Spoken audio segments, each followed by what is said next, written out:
Hello friends, Seema's life आहे तुमच्या सगळ्यांचं मनापासून स्वागत करते आणि आपण निघालोय पंढरपूरला. मागचा ब्लॉग बघितला नसेल तर नक्की जाऊन बघा. आपण वाटेत शनी शिंगणापूरला गेलो होतो आणि त्या ठिकाणी दर्शन घेतल्यानंतर आता पंढरपूरला निघालोय आपण आणि आता जवळपास पोहोचण्यातच आहोत.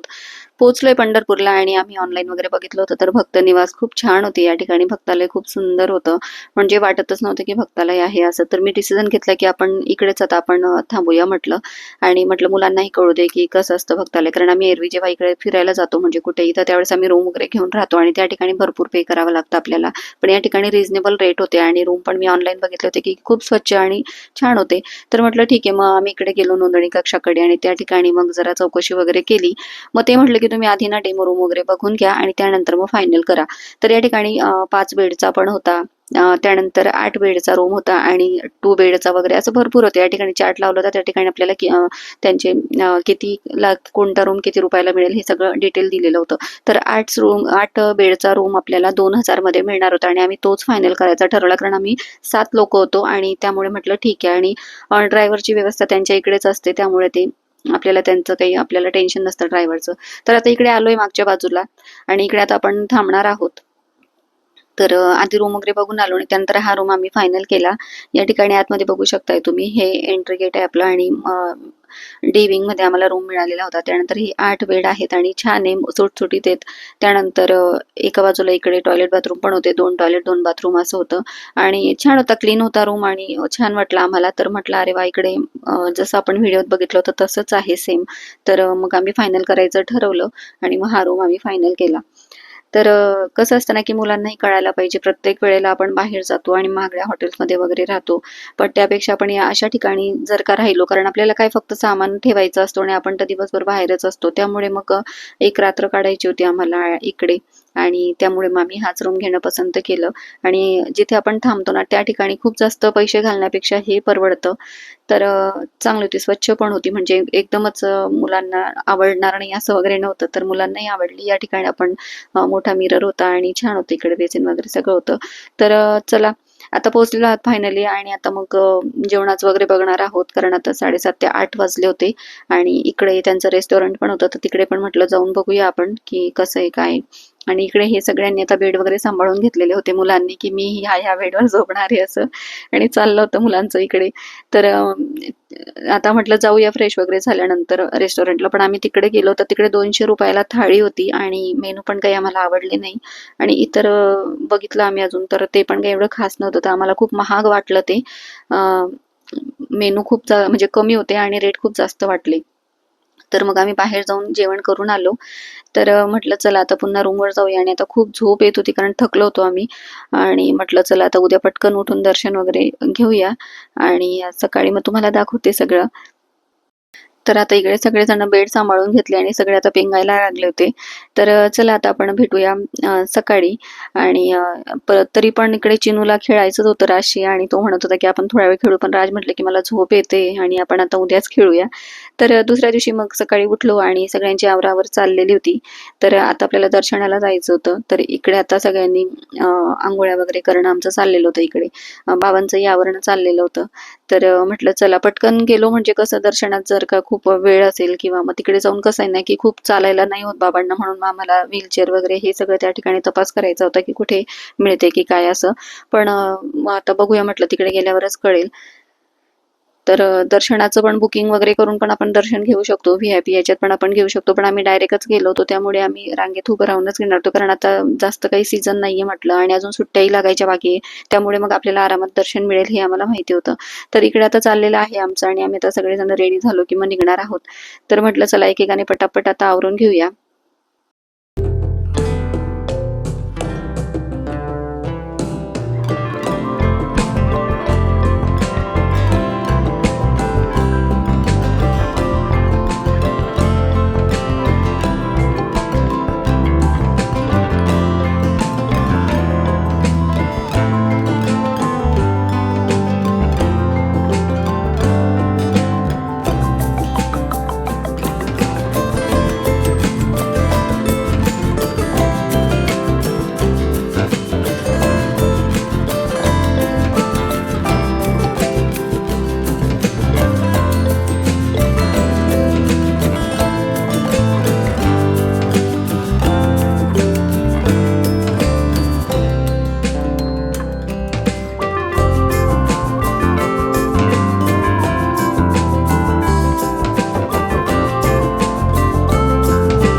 इकडे आता आमचं आवरण चाललेलं होतं आणि बाबांचं एका बाजूला आता इकडे गोळ्या वगैरे घेणं त्यांचं ते बघत होते. कारण ते म्हटले की तिथे गेल्यानंतर पुन्हा आपल्याला वेळ लागेल आणि आपण बाहेर गेल्यावर नाश्ता वगैरे किंवा जेवण कधी होतं काय होतं त्याआधी मला गोळी घ्यायला लागेल आणि त्यांचं ते व्यवस्थित अगदी करत होते. तर इकडच्या बाजूला आता आमचं आवरण चाललं होतं आणि एका बाजूला म्हटलं चला आपणही तयारी करून घेऊया. तर इकडे मी असा हा ड्रेस वेअर केलेला आहे आणि कॉटनचा ड्रेस आहे तर त्यालाच म्हटलं आता आवरून घेऊया. तर थोडंसं मला ना तिकडे छान असं बाहेर वातावरण खूप सुंदर होतं आणि खूप छान व्ह्यू होता त्या ठिकाणी. तर म्हटलं चला थोडंसं व्हिडिओ वगैरे करूया आणि फोटोशूट वगैरे करूया म्हटलं. मग त्यामुळे आम्ही इकडे पटकन आवरायला घेतलं आणि बाकीचे जण आवरतील तोपर्यंत मी पटकन करून येईल म्हटलं. म्हणून मग मी पटकन जरा आवरायला घेतलं आणि आता इकडे तयारी वगैरे करून घेते आणि त्यानंतर मग बाहेरचा व्ह्यू तुम्हाला दाखवते.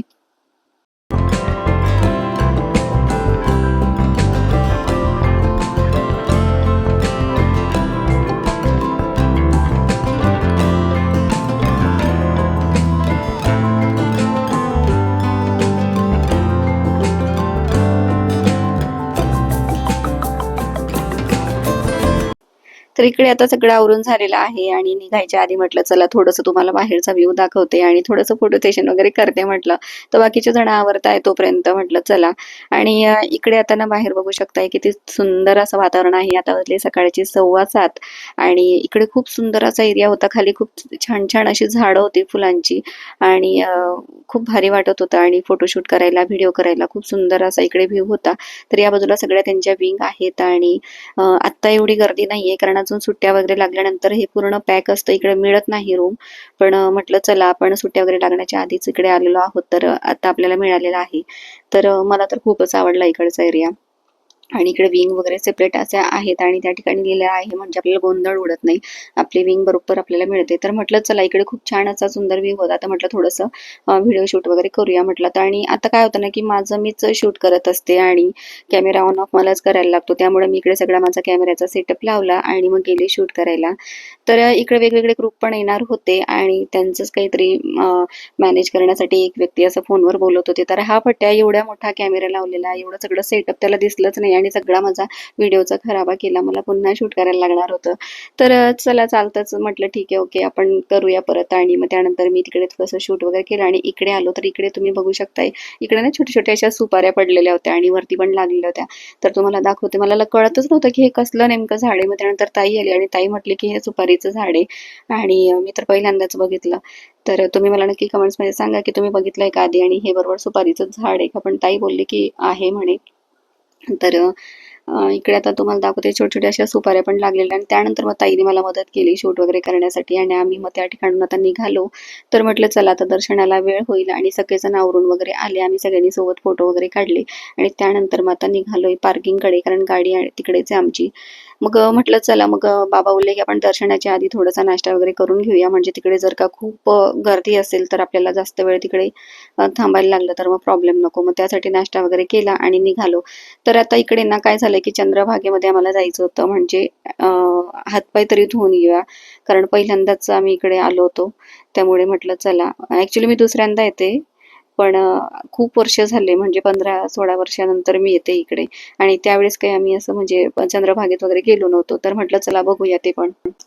आणि इकडे आता प्रॉब्लेम असा झाला होता ना, की नदीपात्रात म्हणजे गाडी इकडे अलाउडच नव्हती मध्ये आणण्यासाठी आणि मग वरच्या बाजूला गाडी उभी केली आणि एवढ्या पायऱ्या उतरणं तर म्हणजे भागच होतं. त्या ठिकाणी काहीच नव्हतं आणि बाबांना तर चंद्रभागेत जायचंच होतं.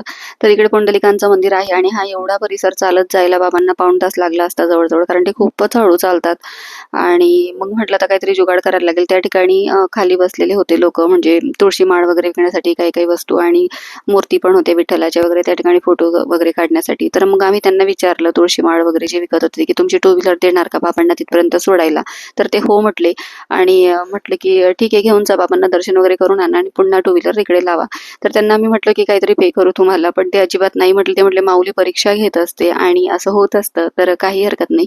पण मग आम्ही त्यांच्याकडनं एक तुळशी माळ विकत घेतली आणि मग तेही खुश झाले आणि आम्ही खुश झालो. त्यानंतर बाबांचं दर्शन वगैरे घ्यायचं इकडे आणलं मी त्यांना नदीपात्रात हातपाय वगैरे धुवायचे होते त्यांना. पण त्याआधी हे बाबा इकडे टिळा वगैरे लावत होते तर पण त्यांच्याकडनं सगळ्यांनी आम्ही टिळे वगैरे लावून घेतले आणि नंतर मग नदीपात्रात गेलो.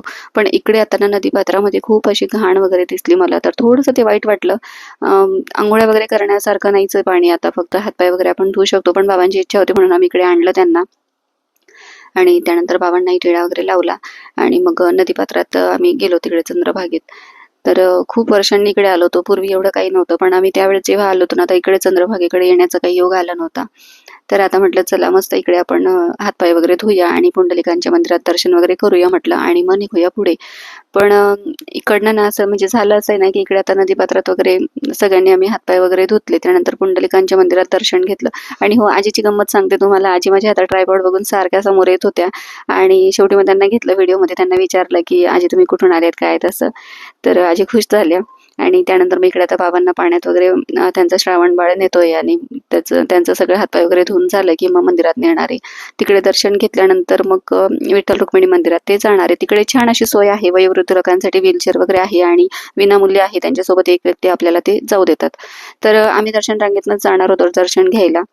त्यामुळे मग म्हटलं ठीक आहे आणि आता इथे सगळ्यांनी आम्ही दर्शन वगैरे घेतलं पुंडलिकांचं. पण तिकडेही मोबाईल वगैरे काही अलाउड नव्हतं. म्हटलं ठीक आहे आपण काही नियमांचं उल्लंघन वगैरे करायला नको.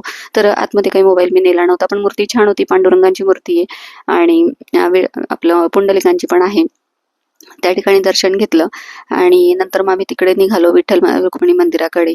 तर त्या ठिकाणी गेल्यावर मग बाबा व्हीलचेअरने जाणार होते आणि आम्ही दर्शन रांगेतनं जाणार होतो. तर इकडे हे छोटंसं मंदिर आहे पण खूप सुंदर आहे. आतमध्ये बघण्यासारखं आहे.